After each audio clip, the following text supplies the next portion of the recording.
What is up, Life Impact Student Ministry? Hopefully, you guys are doing well. I'm actually on here because I want to issue a little bit of a challenge. I want to challenge you to read Galatians 5 before even tomorrow night. So, we actually might push the next lesson of Crossroads back a week and do something a little different this week. But hopefully, you guys have enjoyed this series so far as much as I have. The first night, if you were there, we did this massive overview, almost like a 20,000-foot view of where we were going.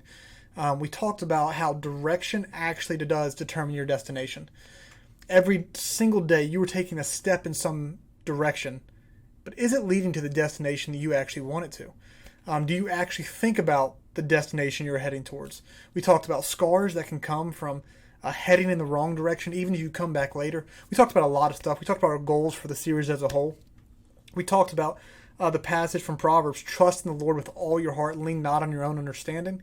In all your ways acknowledge him, and he will make your paths straight, your journey straight, your road straight.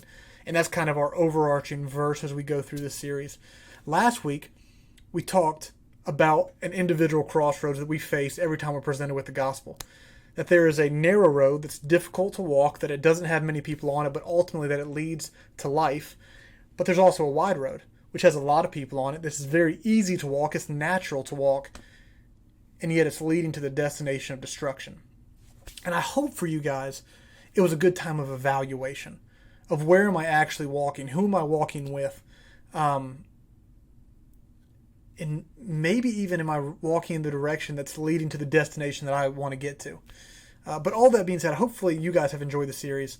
But I want to challenge you guys to read Galatians 5 because this is the third passage that we're really looking at in this series.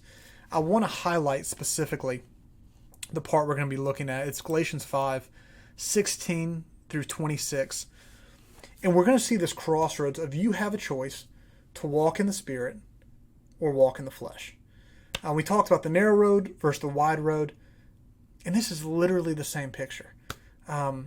Last week, we spent a lot of time talking about if you want to walk the narrow road, it's really a difficult journey. Like, it's a very hard thing to do to live for Christ. And if you don't do two things, it's going to be really, really difficult for you to be successful. If you don't walk in community, we define community as a place to belong and to contribute.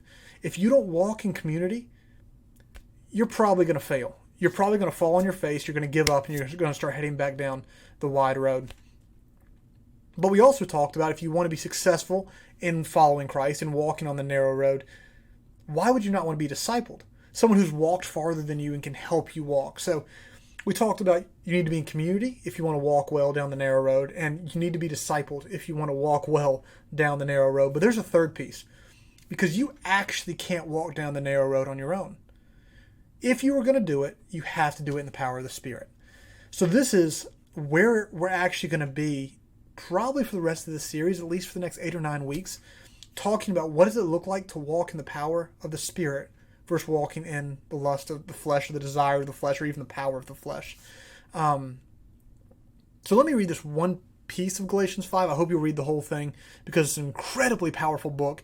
In fact, right before this, he says something super intense, but it says this, "But I say, walk by the Spirit, and you will not gratify the desires of your flesh."